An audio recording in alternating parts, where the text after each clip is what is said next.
Friends, तो कैसे हो यार आप लोग। आशा करते हैं आप लोग बहुत ज़्यादा मस्त होंगे, ठीक है। और आपकी तैयारी भी बोर्ड एग्जाम की मस्त चल रही होगी। तो देख सकते हो यार, आज हम देखने वाले क्लास 12th केमिस्ट्री के 30 सबसे ज़्यादा मोस्ट इंपॉर्टेंट बहुविकल्पी प्रश्न ऑब्जेक्टिव क्वेश्चंस को। और यार ये पेपर में बार बार पूछे जाने वाले, ठीक है, अर्थात मोस्ट इंपॉर्टेंट रिपीटेड क्वेश्चन है। जितने भी क्वेश्चन बताएंगे पूरी बुक से हैं, आपके पूरी केमिस्ट्री की बुक से 30 सबसे ज़्यादा मोस्ट इंपॉर्टेंट क्वेश्चन, पूरी बुक से वाला छाट के जो 30 सबसे ज़्यादा इंपॉर्टेंट क्वेश्चन है जो कि प्रीवियस ईयर पे बहुत ज़्यादा पूछे गए, उन क्वेश्चंस को आज आपको बताएंगे। अगर आप इन क्वेश्चन को पढ़ लेते हो तो इससे बाहर आपका कुछ नहीं आएगा, ठीक है, क्योंकि 30 मोस्ट इंपॉर्टेंट बहुविकल्पी प्रश्नों को आज की वीडियो में देखेंगे, ठीक है। तो यार भाई प्लीज़ वीडियो को शुरू से लेकर आखिर तक जरूर देखना और एक एक क्वेश्चन को आपको तैयार करना है, ठीक है। और कॉपी पेन लेके भी बैठ जाओ, जैसे जो न्यूमेरिकल टाइप के क्वेश्चन हो उनको सॉल्व भी करते चलना, ठीक है। तो चलो एक एक करके क्वेश्चन को देखते हैं।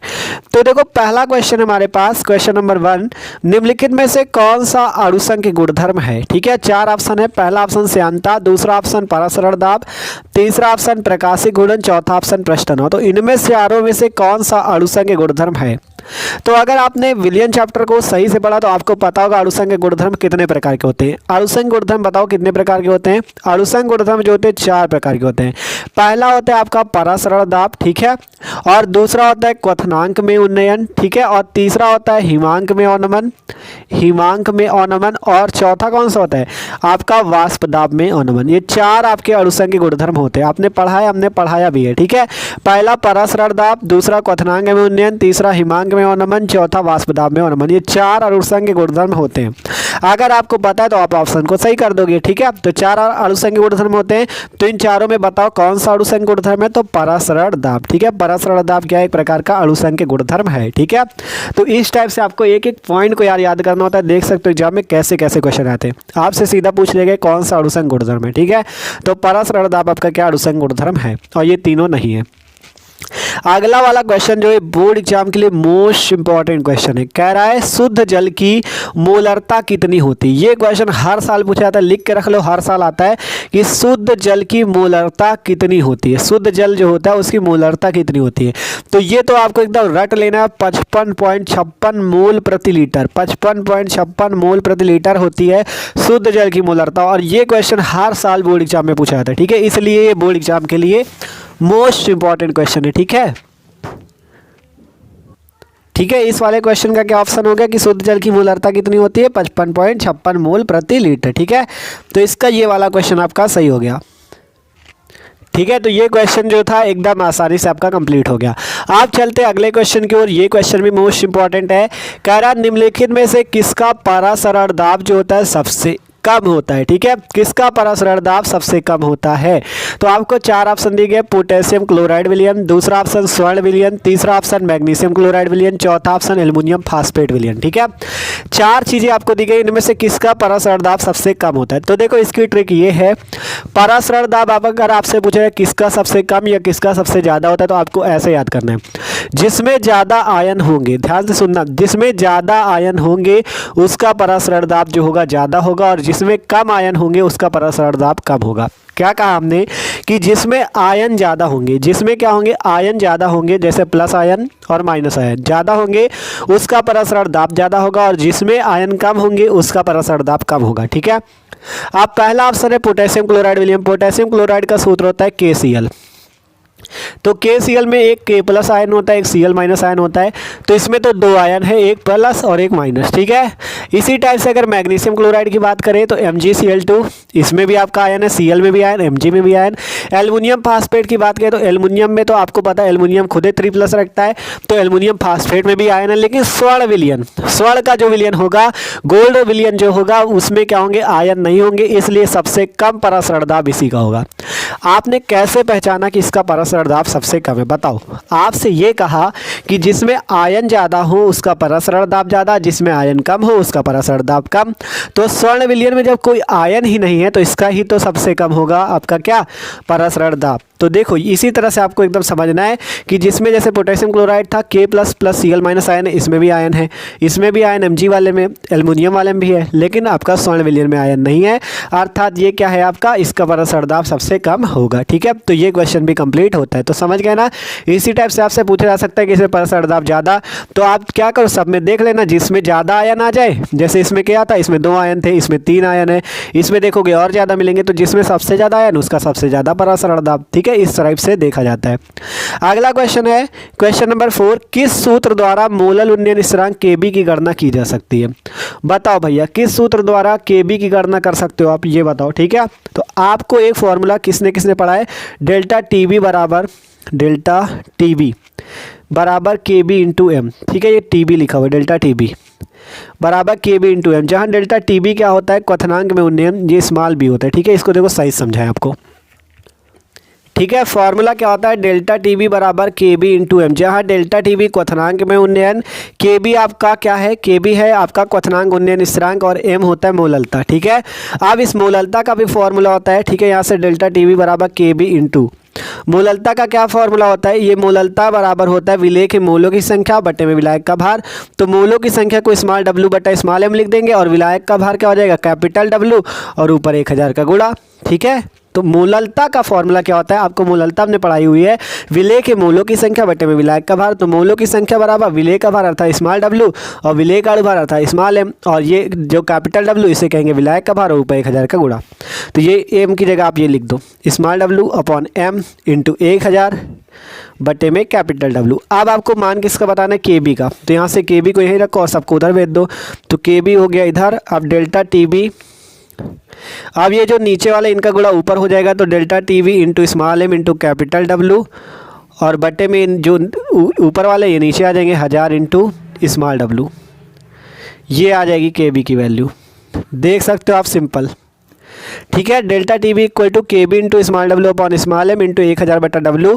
आप क्या किया, इन जो नीचे वाली वैल्यू थी ऊपर भेज दिया, ऊपर वाली को नीचे भेज दिया, तो Kb की वैल्यू आ जाएगी ये। देख लो कौन सा ऑप्शन सही है, delta TB into small m into W बटे में 1000 इंटू W, पहला वाला ऑप्शन सही। ठीक है, अब देख लो, मिला लो, यही है ना, मिला लो। देखो delta TB into small m into capital W बटे में आपका 1000 इंटू स्मॉल w। ठीक है, तो इस टाइप से आपको निकालना था, simple delta TB equal to Kb into M, M की वैल्यू आ गई ये, और यहाँ पे रख दो तो Kb की वैल्यू आ जाएगी ये। तो इस टाइप से पूरा क्वेश्चन का आंसर निकल गया। तो आप खुद देख सकते हो कितना आसान था। ठीक है, कितना आसान था, आपने खुद देखा, m into TB into capital W बटे में 1000 इंटू स्मॉल w। ठीक है, तो ये वाला क्वेश्चन भी सॉल्व। अब अगला क्वेश्चन है, हिमांक का अवनमन सीधा समानुपात दर्शाता है। ये क्वेश्चन भी इंपॉर्टेंट है कि जो हिमांक का अवनमन होता है ये सीधा समानुपात किससे दर्शाता है, पहला विलयन का मोलंश, विलयन की मोललता या विलायक की मोललता। तो इस पे हो जाएगा विलयन की मोललता। कैसे, क्योंकि हिमांक को प्रदर्शित करते हैं डेल्टा TF से, और कह रहा है ये किसके समानुपात दर्शाएगा, मतलब ये जो होता है ये आपका मोललता के समानुपाती होता है, डेल्टा TF प्रोपोर्शनल होता है m के। ठीक है, और यहाँ से फॉर्मूला आ जाता है डेल्टा TF बराबर KF इंटू एम। क्या फॉर्मूला आ जाता है, डेल्टा TF बराबर KF इंटू एम, जहाँ डेल्टा TF आपका हिमांक का अवनमन, KF हिमांक का अवनमन स्थिरांक, और m मोललता होती है। तो यहाँ पर से डेल्टा TF समानुपाती m के, तो डेल्टा TF बराबर KF इंटू एम। ठीक है, और ये जब डेल्टा TF किसके समानुपाती होगा, m के, m क्या है, मोललता किसकी, विलयन की, तो विलयन की मोललता के आपका डेल्टा TF समानुपाती होता है। और जहाँ डेल्टा TF क्या है, हिमांक का अवनमन, और आपका m क्या है, मोललता, तो तीसरा ऑप्शन तो हो जाएगा विलयन की मोललता के समानुपाती होता है कौन, हिमांक का अवनमन। तो ये क्वेश्चन भी कंप्लीट। आप चलते हैं अगले क्वेश्चन की ओर। आप देखो अगला क्वेश्चन क्या कहता है, अगला क्वेश्चन है आपका 180 ग्राम जल में जल के कितने मोल होते हैं। ठीक है, क्या कहा गया कि 180 ग्राम आपके पास जल है, इस जल में जल के कितने मोल होंगे, अर्थात आपको मोलों की संख्या निकालनी, किसमें, 180 ग्राम जल में। अर्थात आपको यहाँ पे क्या दिया गया, जल का भार, क्या दिया गया भैया, जल का भार दिया गया कितना, 180 ग्राम, क्योंकि आपसे कहा गया 180 ग्राम जल है। आप कह रहा है जल के मोल बताओ, तो आपको यहाँ से जल का अणुभार निकाल लेना है, जल का अणुभार। जल का सूत्र किसको किसको पता है, जल का सूत्र होता है H2O। तो H2O के अणुभार की बात आती है तो H का होता है 1, तो 1 गुणे 2 प्लस ऑक्सीजन का 16, तो 16 प्लस 2 मिला के 18 आ गया अणुभार। ठीक है, 18 अणुभार आ गया। अब आपको निकालना क्या, मोल, तो मोल बराबर होता है भार बटे में अणुभार। भार है 180, अणुभार है 18, तो 180 बटे 18, 18 से 180 काट दोगे 10 मोल आपका आ जाएगा। ऑप्शन नंबर तीसरा सही हो जाएगा। देखो कैसे निकाला, फिर से समझो। कहा गया 180 ग्राम जल में जल के कितने मोल है, तो ये 180 ग्राम जो है जल का भार हो गया। अणुभार निकाल लो, जल का सूत्र होता है H2O, हाइड्रोजन का होता है 1, तो 1 × 2 प्लस ऑक्सीजन का 16, 16 + 2 मिला के 18, 18 आया। तो यहाँ से भार बटा अणुभार होगा, तो 180/18, भार 180, अणुभार 18, 180/18, 18 दाम 180, 10 आ गया इसके मोल। ठीक है, तो 10 मोल आपका आ गया। तो इसका ऑप्शन नंबर कौन सा सही हो गया आपका, तीसरा, 10 मोल। ठीक है, तो ये क्वेश्चन आपको समझ में आ चुका होगा। आप चलते अगले क्वेश्चन की ओर। अगला क्वेश्चन कहता है किसी भी इलेक्ट्रोड का इलेक्ट्रॉन विभव निर्भर करता है। अर्थात जो आपका किसी भी इलेक्ट्रॉन, मान लो कोई इलेक्ट्रॉन है, तो उसका इलेक्ट्रॉन विभव किस चीज पर निर्भर करता है। 4 ऑप्शन है, धातु की प्रकृति पर, विलयन के ताप पर, विलयन की मोलरता पर, चौथा ऑप्शन इनमें से सभी पर। तो ज्यादातर जो ऑप्शन होता है इनमें से सभी पर वही सही होता है। ठीक है, तो किसी भी इलेक्ट्रॉन का इलेक्ट्रॉन विभव किस पर निर्भर करेगा, इनमें से सभी पर। धातु की प्रकृति पर भी निर्भर करेगा, विलयन के ताप पर भी निर्भर करेगा, विलयन की मोलरता पर भी निर्भर करेगा। तो ऑप्शन कौन सा सही होगा, चौथा, इनमें से सभी पर। ठीक है, अगला 25 डिग्री सेंटीग्रेड पर लिथियम प्लस से लिथियम बनता है, बेरियम 2+ से बेरियम, सोडियम प्लस से सोडियम तथा Mg2+ से Mg के मानक अपचयन इलेक्ट्रॉन विभव क्रमशः -3.05, -2.73, -2.71, -2.37 वोल्ट है। सबसे प्रबल आक्सीकारक कौन है ये बताओ। ठीक है, ये क्वेश्चन भी बहुत ज़्यादा इंपॉर्टेंट, इस टाइप के बहुत क्वेश्चन आते हैं आपका विद्युत रसायन चैप्टर के। ठीक है, इलेक्ट्रोकेमिस्ट्री विद्युत रसायन चैप्टर का एक क्वेश्चन है। आपको यहाँ पे लिथियम वाले का ये दिया गया है 3.05 माइनस का, बेरिलियम का ये दिया गया है, सोडियम का ये दिया गया है और Mg वाले का ये दिया गया है। ये क्या दिए गए हैं, मानक अपचयन विभव। आपको हमने विद्युत रासायनिक श्रेणी पढ़ाया हुआ है। ठीक है, विद्युत रासायनिक श्रेणी में हमने आपको बताया था कि विद्युत रासायनिक श्रेणी मानक अपचयन विभव को बढ़ते क्रम में बनाई गई है। विद्युत रासायनिक श्रेणी को मानक अपचयन विभव के बढ़ते क्रम में बनाया गया है। तो जिसका मानक अपचयन विभव ज़्यादा होता है, ठीक है, ध्यान से सुनना, जिसका मानक अपचयन विभव ज़्यादा होता है वो उतना ही ज़्यादा प्रबल आक्सीकारक होता है। क्या कह रहे हैं, जिसका मानक अपचयन विभव जितना ज़्यादा होगा वो प्रबल आक्सीकारक होगा। तो इसमें से इन चारों में जिसका भी अपचयन विभव ज़्यादा है वही प्रबल आक्सीकारक है। तो बताओ इन चारों वैल्यू में ज़्यादा वैल्यू कौन है। ठीक है, -3.05 की, -2.73 की, -2.71 की, -2.37। तो आपको पता है माइनस का है, तो ये -2.37 जो है यही सबसे बड़ी वैल्यू है। यही सबसे बड़ी वैल्यू जो आपको वास्तव में छोटी दिख रही होगी कि 2.37, तो इनसे वैल्यू छोटी है, लेकिन माइनस में ना, तो ये सबसे बड़ी वैल्यू है। ये सबसे बड़ी वैल्यू है। तो इसकी जब अपचयन विभव सबसे ज़्यादा है, जब इसका अपचयन विभव सबसे ज़्यादा है, तो ये क्या होगा, प्रबल आक्सीकारक। ये आपको कह रहे हैं सिंपल कि जो अपचयन विभव सबसे ज़्यादा होगा वो प्रबल आक्सीकारक होगा। तो इन चारों वैल्यू में सबसे बड़ी वैल्यू ये है। ये किसकी वैल्यू है, Mg वाले की। ठीक है, Mg की है ना, हाँ Mg की है, तो Mg की वैल्यू है ये। अर्थात इसका Mg2+ का अपचयन विभव जब ज़्यादा है तो ये प्रबल आक्सीकारक होगा। ध्यान से सुन लो क्या कहा, जिसका अपचयन विभव जितना ज़्यादा वो प्रबल आक्सीकारक होगा। यहाँ पे Mg2+ वाले का सबसे ज़्यादा अपचयन विभव है। ये अपचयन विभव ही चारों दिए गए हैं, Mg2+ का अपचयन विभव सबसे ज़्यादा, अर्थात ये प्रबल आक्सीकारक होगा। ठीक है, तो इसका ऑप्शन नंबर 2 सही हो जाएगा, Mg2+। ठीक है, अगला क्वेश्चन है विशिष्ट चालकता की इकाई है। ठीक है, विशिष्ट चालकता की इकाई या विशिष्ट चालकता का मात्रक क्या होता है। ठीक है, सिंपल आपको बताना है कि विशिष्ट चालकता की इकाई या विशिष्ट चालकता का मात्रक क्या होता है। तो एकदम सिंपल है, यहाँ पे 4 ऑप्शन दिए गए, centimetre ohm inverse, centimetre ohm inverse, तुल्यांक inverse, centimetre inverse ohm inverse, centimetre -2 ohm. तो जो विशिष्ट चालकता होती है उसका मात्रक आपको याद कर लेना, वो होता है सेंटीमीटर इनवर्स ओम इनवर्स। ठीक है, विशिष्ट चालकता का क्या मात्रक होता है, सेंटीमीटर इनवर्स ओम इनवर्स। तो इसका तीसरा नंबर ऑप्शन सही हो जाएगा। ये क्वेश्चन बहुत इंपॉर्टेंट है। ठीक है, अगला क्वेश्चन है तनुता बढ़ाने पर विशिष्ट चालकता पर क्या प्रभाव पड़ता है। अर्थात जब तनुता को बढ़ाया जाता है तो विशिष्ट चालकता जो होती है वो क्या होती है, बढ़ती है, घटती, स्थिर रहती है, इनमें से कोई नहीं।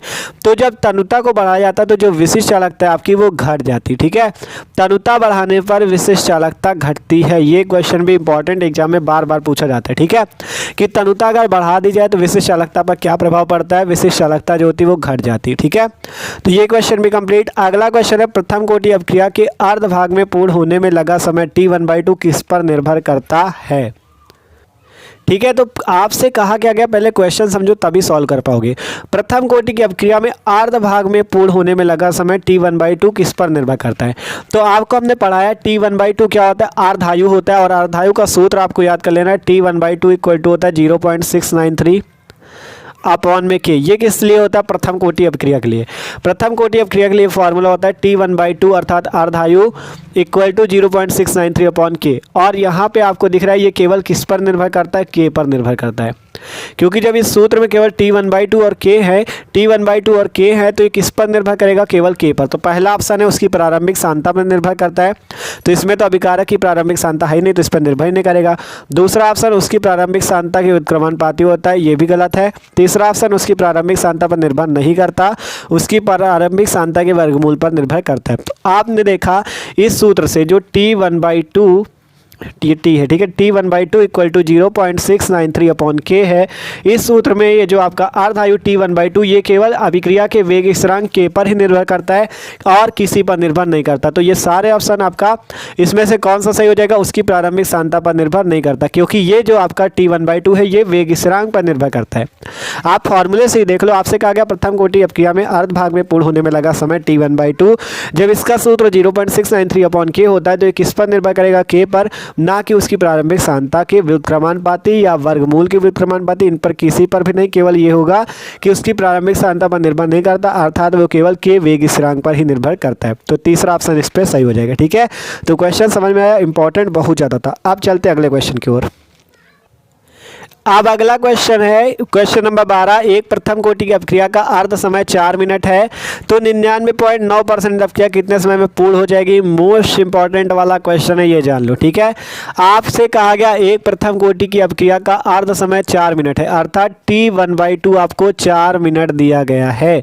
आपसे कह रहा है 99.9% अपक्रिया कितने समय में पूर्ण हो जाएगी। तो चलो इस क्वेश्चन को आपको सॉल्व करके हम दिखाते हैं। ठीक है, तो क्वेश्चन इंपॉर्टेंट, इसे सीख लो कैसे सॉल्व करना है। ठीक है, प्रथम कोटि की अपक्रिया है 4 मिनट में पूर्ण होती, T1/2 4 मिनट दिया गया है। तो आपको यहाँ से फॉर्मूला लगा देना है T1/2 equal to 0.693 upon K, sorry T1/2 equal to 0.693 upon K। ये फॉर्मूला अभी हमने आपको बताया हुआ है। ठीक है, ये फॉर्मूला बताया हुआ है, तो इसी फॉर्मूले को लगाना। और T1/2 की वैल्यू कितनी दी गई? 4 मिनट, क्योंकि आपसे कहा गया अर्ध समय 4 मिनट है, तो यहाँ पे इसको वैल्यू 4 रख दो और इक्वल टू 0.693 अपॉन K। समझ में आ रहा है ना कैसे कर रहे हैं? देखो सिंपल सी बात ये है आपका कि जो आपका T1/2 उसकी वैल्यू 0.693 अपॉन K। अब जब T1/2 अर्ध समय 4 मिनट दिया गया तो यहाँ पे हमने रख दिया। अब यहाँ से K की वैल्यू आप निकाल सकते हो। K की वैल्यू आ जाएगी 0.693 अपॉन 4। ठीक है, K की वैल्यू क्या आ जाएगी? 0.693 अपॉन 4। ये आ गया K। K क्या है? वेग स्थिरांक है। अब आपसे कह रहा है 99.9%, क्वेश्चन पढ़ो, 99.9% अपक्रिया कितने समय में पूर्ण हो जाएगी।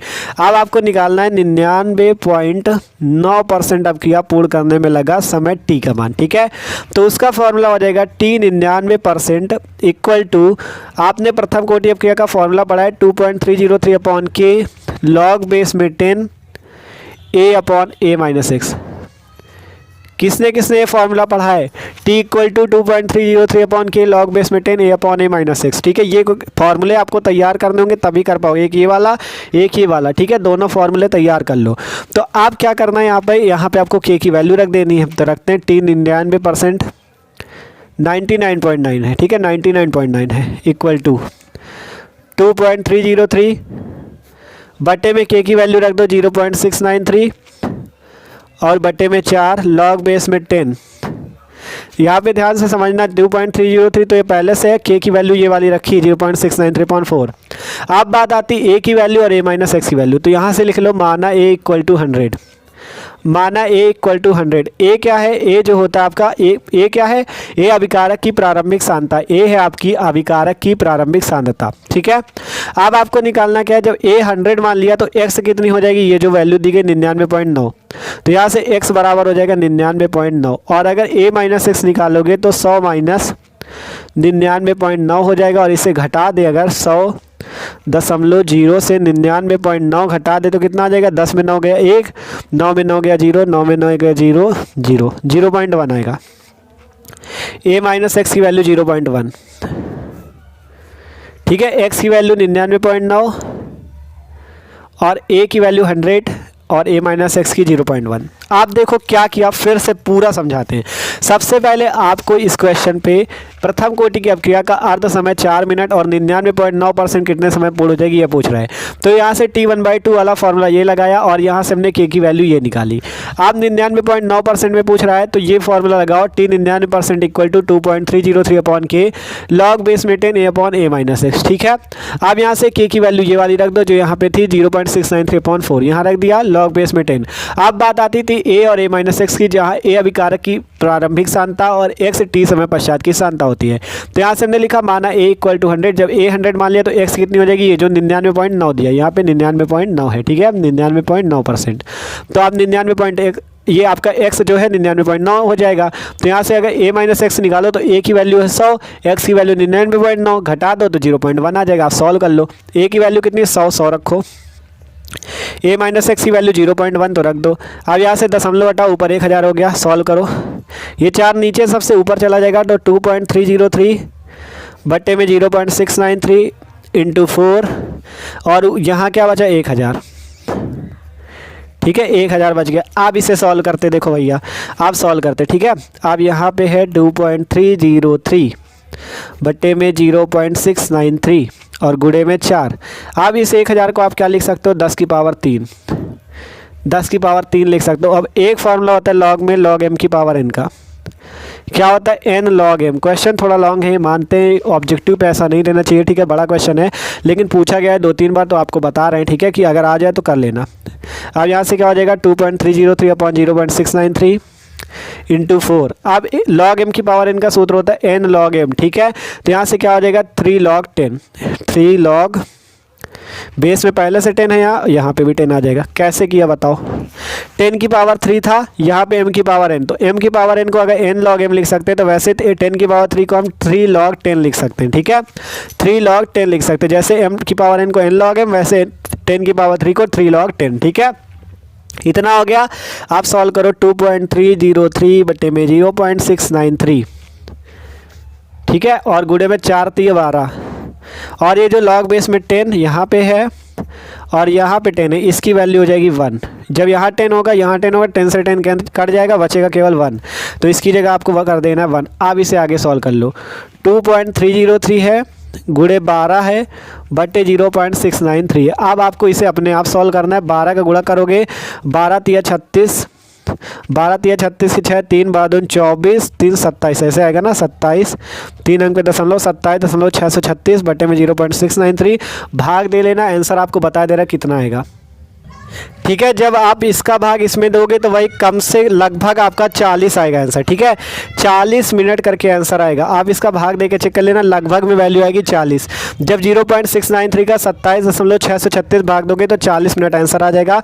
पूरा क्वेश्चन आपको सॉल्व करा दिया गया था, देख लो। ठीक है, क्वेश्चन थोड़ा लॉन्ग था, ये मानते हैं। ठीक है, 40 मिनट आंसर आएगा, आप यहाँ पे देख लेना, ये 40 मिनट। ठीक है, तो इसका ऑप्शन थोड़ा लॉन्ग क्वेश्चन है, ये मानते हैं। ठीक है, लेकिन सॉल्व तो करना पड़ेगा यार। तो 40 मिनट इसका ऑप्शन नंबर चौथा सही हो जाएगा, 40 मिनट। ठीक है, तो ये क्वेश्चन भी आपका कंप्लीट होता है। कह रहा था एक प्रथम कोटि अपक्रिया का अर्ध समय 4 मिनट है, तो 99.9% अपक्रिया कितने समय में पूर्ण हो जाएगी, तो उसका आंसर है 40 मिनट। ठीक है, तो ये क्वेश्चन कंप्लीट। आप देखते हैं अगला क्वेश्चन। आप देखो ये क्वेश्चन तो कंप्लीट हो गया। ठीक है, आप चलते अगले क्वेश्चन की ओर। कह रहा है प्रथम कोटि की अभिक्रिया के लिए वेग स्थिरांक k का समीकरण क्या है। ठीक है, आपको प्रथम कोटि अभिक्रिया के लिए वेग स्थिरांक k का समीकरण बताना है। हमने आपको प्रथम कोटि अभिक्रिया के लिए 2 फॉर्मूले बताए हैं। ठीक है, पहला फॉर्मूला तो ये t1/2 बराबर 0.693/k और दूसरा फॉर्मूला ये t equal to 2.303/k log base में 10 a/a-x। इस बार आपसे k के लिए पूछा तो k को उधर भेज दो, t को नीचे लिया, यही फॉर्मूला हो जाएगा। ठीक है, तो कौन वाला सही हो जाएगा, ये वाला। k equal to 2.303/t log base में 10 a/a-x, पहला ही ऑप्शन सही है। ठीक है, तो ये आपको याद कर लेना यार। ठीक है, क्योंकि आपका मान लो अभी तो पहला दिया, कभी तीसरा ऑप्शन आ गया, तो फॉर्मूला याद होगा तो आप आसानी से कर सकते हो। ठीक है, k equal to 2.303/t log base में 10 a/a-x, पहला ऑप्शन सही है। ठीक है, और दूसरा एक फॉर्मूला कौन सा है, t half equal to 0.693 upon में के, ये वाला फॉर्मूला भी याद कर लो। ये दोनों फॉर्मूले आपके बोर्ड एग्जाम के लिए इंपॉर्टेंट है, पूछे जाते हैं। ठीक है, आप देखो अगला क्वेश्चन है, निम्न में से कौन सी अपक्रिया आभासी एक आड़ू अपक्रिया है। हमने आपको आभासी एक आड़ू अपक्रिया पढ़ा रखी है, अगर आपने पढ़ा है तो ठीक है, तब भी समझ में आ जाएगा, नहीं पढ़ा तब भी आपको समझा देंगे। ठीक है, आभासी एक आड़ू अपक्रिया ऐसी अपक्रिया होती है जिसमें अणु जो होते हैं, ठीक है, जिसमें आणविकता, अणु कह लो या आणविकता जो होती है वो 2 होती है, लेकिन कोटि जो होती है वो 2 नहीं होती, अर्थात 1 होती है। तो ऐसी अपक्रिया आभासी एक आड़ू अपक्रिया कहलाती है। या सिंपल इसकी अगर परिभाषा पूछी जाए आपसे तो आप ये कह सकते हो कि ऐसी अपक्रिया जिसमें आणविकता क्या हो, 2 हो, लेकिन कोटि 2 ना हो या 1 हो, तो ऐसी अपक्रिया आभासी एक आड़ू अपक्रिया कहलाती है। ठीक है, सिंपल ऐसी अपक्रिया जिसमें आणविकता 2 हो लेकिन कोटि 2 ना हो, ऐसी अपक्रिया आभासी एक आड़ू अपक्रिया। तो इन चारों में से कौन सी ऐसी अपक्रिया जो आभासी एक आड़ू अपक्रिया है। देखो, जब हमने आपको आभासी एक आड़ू अपक्रिया बताई थी तो ये वाला एग्जाम्पल आपको दिया था, कहा भी था कि इससे ऑब्जेक्टिव क्वेश्चन पूछा था, तैयार कर लो। अगर आपने वो वीडियो नहीं देखा तो आप चैनल पर जाके देख भी सकते हो, पूरा हमने ट्रिक से समझाए हुए कौन सी अपक्रिया आभासी एक आड़ू अपक्रिया है।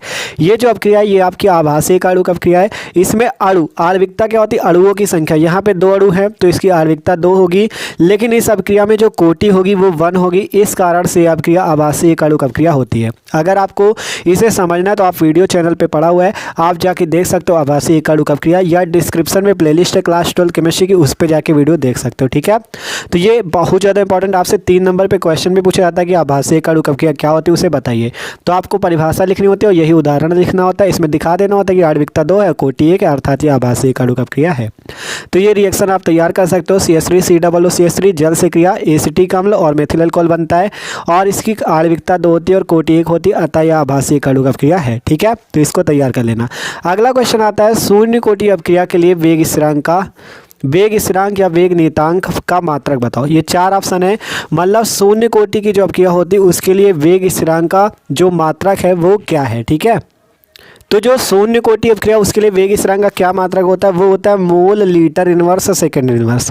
इसका तीसरा ऑप्शन सही हो जाएगा कि जो शून्य कोटि की अपक्रिया उसका मात्रक होता है mole litre inverse second inverse. ठीक है, तो तीसरा नंबर ऑप्शन इसका सही हो जाएगा। ठीक है, तो ये भी इंपॉर्टेंट था शून्य कोटि अपक्रिया के लिए मात्रक। ठीक है, अगला मोस्ट इंपॉर्टेंट क्वेश्चन, इसको जरूर तैयार कर लो। रंगीन आयनों का निर्माण असंभव है जब यौगिक में विद्यमान होते हैं। ठीक है, आपसे कहा गया रंगीन आयनों का निर्माण संभव होता है, असंभव नहीं, सॉरी, संभव है। रंगीन आयनों का निर्माण संभव होता है जब यौगिक में विद्यमान होते हैं। यौगिक में क्या विद्यमान होते हैं जिससे रंगीन आयनों का निर्माण होता है।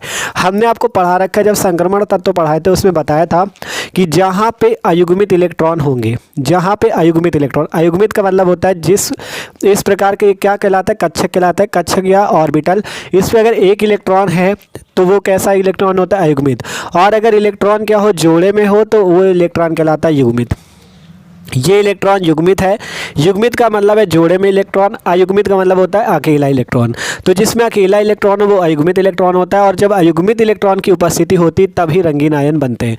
तो आपसे पूछा गया रंगीन आयनों का निर्माण संभव होता है जब यौगिक में क्या विद्यमान होते हैं, अयुग्मित इलेक्ट्रॉन। अयुग्मित का मतलब अकेला इलेक्ट्रॉन, युग्मित का मतलब 2 इलेक्ट्रॉन हो। ठीक है, तो कब होगा अयुग्मित इलेक्ट्रॉन, जब आपके होंगे इस टाइप से अकेला इलेक्ट्रॉन कक्षक पे, तब जाके आपका रंगीन आयन का निर्माण होगा। तो इसका ऑप्शन ये सही है। ठीक है, हमने आपको अयुग्मित इलेक्ट्रॉन निकालना एकदम ट्रिक से भी सिखाया हुआ है।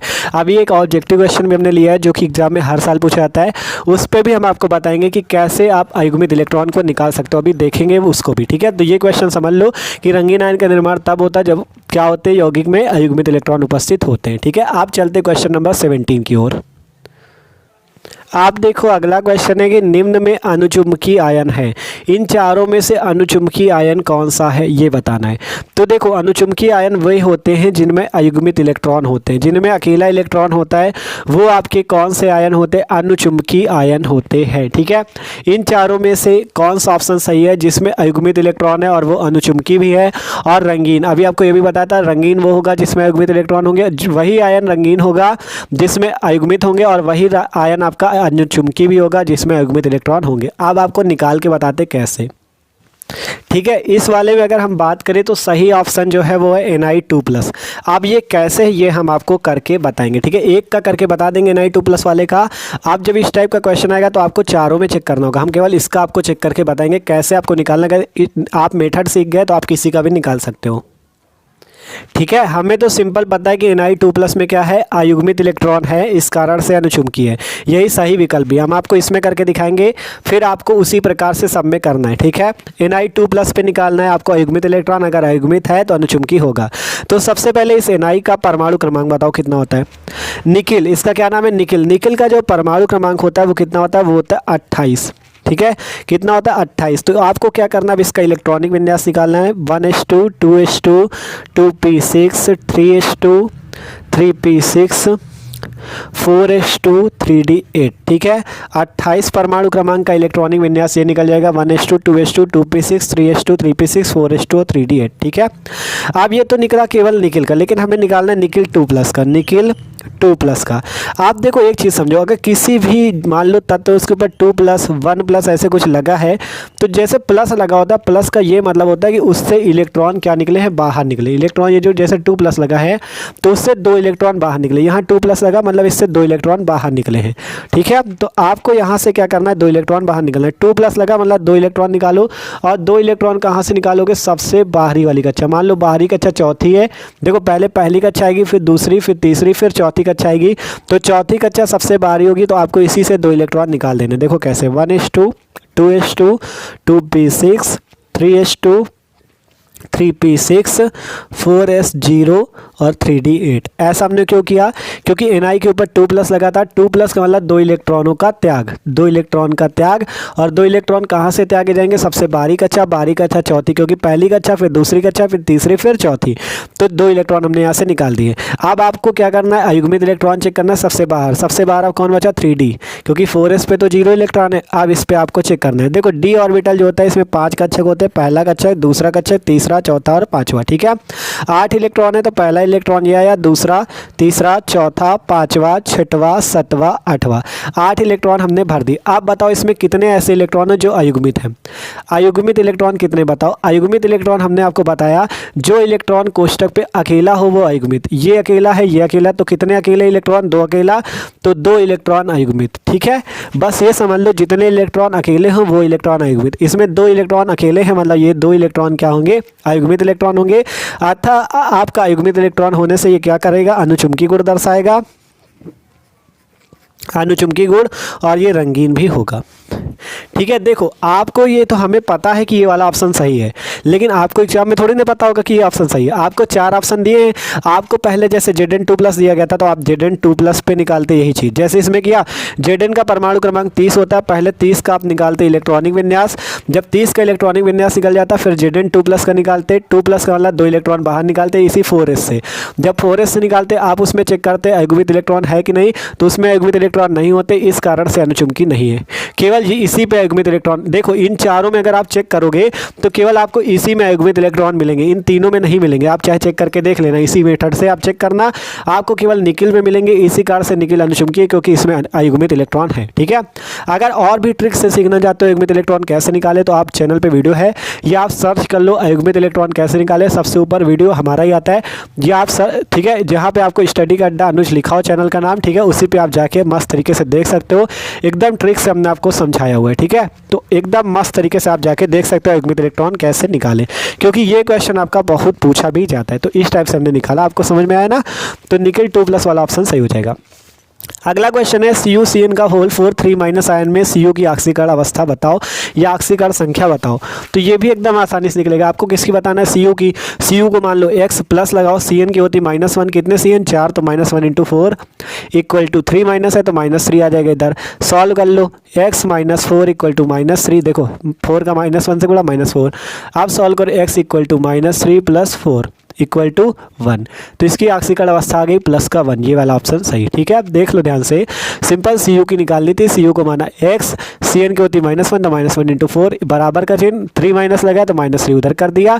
सॉल्व कर लो तो x = आ जाएगा +1, तो इसकी ऑक्सीकरण अवस्था +1। ठीक है, तो ये क्वेश्चन भी सॉल्व। अगला क्वेश्चन है, देखो इसी टाइप के क्वेश्चन पूछे जाते हैं। ठीक है, एग्जाम में जितने क्वेश्चन हमने लिए आप खुद आपको पता चल रहा होगा कि ये क्वेश्चन हमें आते हैं कि नहीं। अगर एग्जाम में सोचो ये आ जाते तो आप क्या करते, इसलिए कह रहे एक एक क्वेश्चन को समझो, ठीक है। अगला क्वेश्चन है हैलो फॉर्म किसके ट्राई हैलोजन व्युत्पन्न होते हैं। ये जो हैलो फॉर्म होते हैं, हैलो फॉर्म कौन कौन से होते हैं, जैसे chloroform CHCl3, bromoform CHBr3, iodoform CHI3, ये होते हैं आपके हैलो फॉर्म, क्लोरोफॉर्म, ब्रोमोफॉर्म और आयोडोफॉर्म। तो किसके ट्राई हैलोजन व्युत्पन्न होते हैं, मेथेन के। मेथेन के ट्राई हैलोजन व्युत्पन्न होते हैं, ठीक है। मेथेन से ही क्लोरोफॉर्म बनता है, मेथेन से ही ब्रोमोफॉर्म CHBr3 बनता है और मेथेन से ही आयोडोफॉर्म CHI3 बनता है, ठीक है। तो आपसे पूछा गया हैलोफॉर्म किसके ट्राई हैलोजन व्युत्पन्न है, तो मेथेन के, ठीक है, CH4 के, मेथेन। तो ये भी आपको याद कर लेना है। अगला है क्लोरोफॉर्म ऑक्सीकरण पर देता है। जब क्लोरोफॉर्म का ऑक्सीकरण किया जाता है तो क्या बनता है, जो क्लोरोफॉर्म है, अगर आप इस क्लोरोफॉर्म का ऑक्सीकरण अर्थात ऑक्सीजन से क्रिया करो तो क्या बनेगा, फास्जीन गैस बनती है। यहाँ से C, यहाँ से O, CO और यहाँ से Cl2, CO फास्जीन गैस बनती है। तो ये भी रिएक्शन हमने आपको कराई हुई है कि जब क्लोरोफॉर्म का ऑक्सीकरण होता है तो फास्जीन गैस COCl2 बनती है, ठीक है। तो ये क्वेश्चन भी इंपॉर्टेंट था, आपको ये रिएक्शन हमने कराई, जब क्लोरोफॉर्म का ऑक्सीकरण अर्थात ऑक्सीजन से क्रिया होती है तो COCl2 फास्जीन गैस बनती है। अगला क्वेश्चन है क्लोरोपिक्रिन का सूत्र है। क्लोरोपिक्रिन का क्या सूत्र होता है, देखो क्लोरोपिक्रिन का सूत्र होता है CCl3NO2। ये सूत्र कब आता है, जब क्लोरोफॉर्म की क्रिया हम लोग HNO3 नाइट्रिक अम्ल से करते हैं। हमने सारी रिएक्शन आपको क्लोरोफॉर्म की कराई है, अगर आपने यार नहीं देखी तो आप जाके देख भी सकते हो, ठीक है। जब क्लोरोफॉर्म नाइट्रिक अम्ल से क्रिया करता है तो CCl3NO2 और जल बनता है और इसी का नाम होता है क्लोरोपिक्रिन CCl3NO2। तो ये वाला ऑप्शन दूसरा सही हो जाएगा, CCl3NO2 जिसका नाम है क्लोरोपिक्रिन, ठीक है। समझ में आया ये क्वेश्चन। अगला क्वेश्चन है ग्लूकोज को एथिल अल्कोहल में परिवर्तित करने में प्रयुक्त एंजाइम है। मतलब ग्लूकोज को अगर एथिल अल्कोहल में हमें बदलना हो या परिवर्तित करना हो तो उसमें कौन सा एंजाइम प्रयुक्त होगा, इन्वर्टेज, जाइमेट, डायस्टेज या ये सभी, कौन सा बताओ, ठीक है। सिंपल, इसमें जो जाइमेज एंजाइम होगा ये ग्लूकोज को एथिल अल्कोहल में परिवर्तित करेगा, ठीक है। जाइमेज एंजाइम जो होगा ये ग्लूकोज को एथिल अल्कोहल में परिवर्तित कर देगा। तो इसका ऑप्शन नंबर 2 सही है, ठीक है। अगला क्वेश्चन आता है ल्यूकाज अपकर्मक का प्रयोग मोनोहाइड्रिक अल्कोहल में विभेद के लिए किया जाता है, ठीक है। किस मतलब अल्कोहल के लिए, प्राथमिक अल्कोहल के लिए किया जाता है कि द्वितीयक अल्कोहल के लिए या तृतीयक या इनमें से सभी पर। आपके क्वेश्चन का कहने का ये अर्थ है कि ल्यूकाज अपकर्मक का प्रयोग मोनोहाइड्रिक अल्कोहल के विभेद में किया जाता है। कौन से अल्कोहल के विभेद में किया जाता है, आपको हमने पढ़ा रखा है अल्कोहल 3 प्रकार के होते हैं, प्राथमिक अल्कोहल, द्वितीयक अल्कोहल, तृतीयक अल्कोहल। तो इन तीनों अल्कोहल में कौन सा ऐसा अल्कोहल है जिसके विभेद के लिए ल्यूकाज अपकर्मक का प्रयोग किया जाता है। तो हमने आपको जब ल्यूकाज अभिकर्मक पूरा पढ़ा रखा है, ल्यूकाज परीक्षा, ठीक है, पूरी केमिस्ट्री हमने कंप्लीट कराई है। आपकी जो प्लेलिस्ट है क्लास 12 केमिस्ट्री की डिस्क्रिप्शन पे, उस पर जाके आप देख सकते हो, सब कुछ पढ़ा रखा है, कुछ कह नहीं सकते, केमिस्ट्री पे पढ़ाया नहीं आपको, ठीक है। तो जो आपका एल्कोहल होता है प्राथमिक, द्वितीयक और तृतीयक, तीनों एल्कोहल की पहचान के लिए ही ल्यूकाज अपकर्मक का प्रयोग किया जाता है, इन तीनों के लिए। तो इसका सही ऑप्शन है इनमें से सभी पर, ठीक है, कि ल्यूकाज अपकर्मक का प्रयोग मोनोहाइड्रिक एल्कोहल के विभेद में किया जाता है, प्राथमिक के लिए भी, द्वितीयक के लिए भी, तृतीयक के लिए भी। तो अर्थात चौथा ऑप्शन सही इनमें से सभी, ठीक है। तो ये क्वेश्चन भी समझ में आया।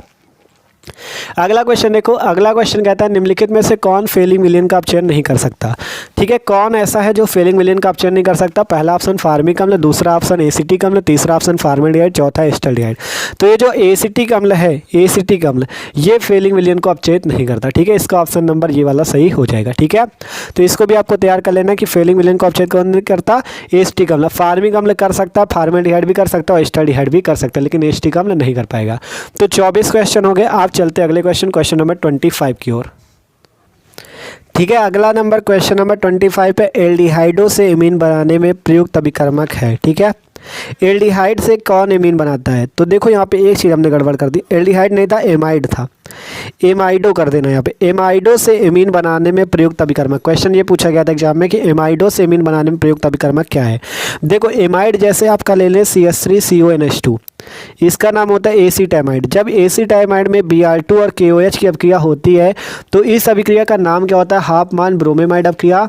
और यहाँ पे बनता है CH3NH2 मेथिलेमीन और KBr बनता है, K2CO3 बनता है और जल बनता है। ये हाफमान ब्रोमेमाइड अभिक्रिया हमने आपको करा रखी है, ठीक है, जिसमें क्या बनता है, एमीन बनता है, ठीक है। तो आपसे कहा गया था एमाइड से एमीन बनाने में प्रयुक्त कौन सा अभिकर्मक, तो वो कौन सा अभिकर्मक है, Br2 और KOH। जब आप इसका नाम है एसिटाइमाइड CH3CONH2 जो कि एक प्रकार का एमाइड, एमाइड में अगर Br2 और KOH मिला दोगे तो आपको एमीन मिल जाएगा। तो एमाइड से एमीन बनाने में कौन सा अभिकर्मक प्रयुक्त होता है, Br2 और KOH, पहला ऑप्शन सही हो जाएगा। हमने सब कुछ आपको पढ़ा रखा है, ठीक है। अगला नंबर क्वेश्चन मोस्ट इंपॉर्टेंट है, इसको मोस्ट इंपॉर्टेंट पे लिख लेना, ठीक है। कह रहा है RNH2CHCl3 KOH अल्कोहल की अभिक्रिया कहलाती है। बताओ ये अभिक्रिया कौन सी है, ये अभिक्रिया आपकी कार्बिल एमीन अभिक्रिया, ठीक है। जब RNH2 क्लोरोफॉर्म और KOH मिलते हैं ना भैया, तो इससे जानते हो क्या बनता है, यहाँ से RN और ये C RNC बनता है, 3KCl बनता है और 3 जल के अणु बाहर निकलते हैं और इस अवक्रिया को कार्बोनिल अवक्रिया कहते हैं। ठीक है, तो ये वाला ऑप्शन आपका सही हो जाएगा।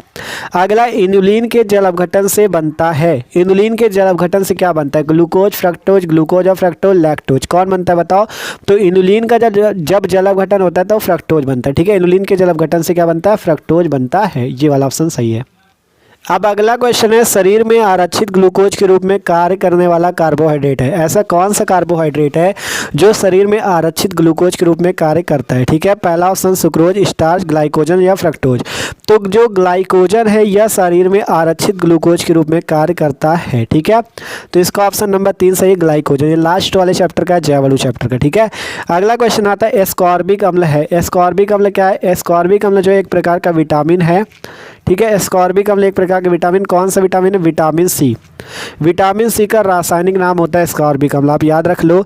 आपसे क्वेश्चन ये भी पूछा जा सकता है कि विटामिन सी का रासायनिक नाम क्या है, तो आप क्या लिखोगे, एस्कॉर्बिक अम्ल। ठीक है, तो यहाँ पे ये पूछा गया कि एस्कॉर्बिक अम्ल क्या, प्रोटीन है, एंजाइम है, हार्मोन है, विटामिन, तो विटामिन है। ठीक है, विटामिन सी का नाम ही एस्कॉर्बिक अम्ल है। अगला लास्ट क्वेश्चन, क्वेश्चन नंबर 30, वह कार्बोहाइड्रेट जो मनुष्य के पाचन तंत्र में नहीं पचता है। ठीक है, ऐसा कार्बोहाइड्रेट का नाम बताओ जो मनुष्यों के पाचन तंत्र में नहीं पचता। ठीक है, 4 ऑप्शन दिए गए, स्टार्च, सेलुलोज, ग्लाइकोजन या ग्लूकोज। तो जो सेलुलोज होता है ये आपका वह कार्बोहाइड्रेट होता है जो मनुष्य अपने पाचन तंत्र में नहीं पचा पाता। ठीक है, तो यार ये थे आपके 30 सबसे ज़्यादा मोस्ट इंपॉर्टेंट क्वेश्चन जो कि बोर्ड एग्जाम की दृष्टि से बहुत महत्वपूर्ण है। अगर आप इन क्वेश्चंस को तैयार कर लेते हो तो आपको यार खुद पता चलेगा इनसे क्वेश्चन फंसेंगे जरूर, क्योंकि ये प्रीवियस ईयर के हर साल 2-2, 3-3 बार एक क्वेश्चन पूछा गया है। प्रीवियस ईयर के तो फंसेंगे जरूर। ठीक है, तो एक क्वेश्चन को तैयार कर लेना और यार वीडियो अच्छा लगा तो लाइक कर देना और चैनल को भी सब्सक्राइब जरूर करना। ठीक है।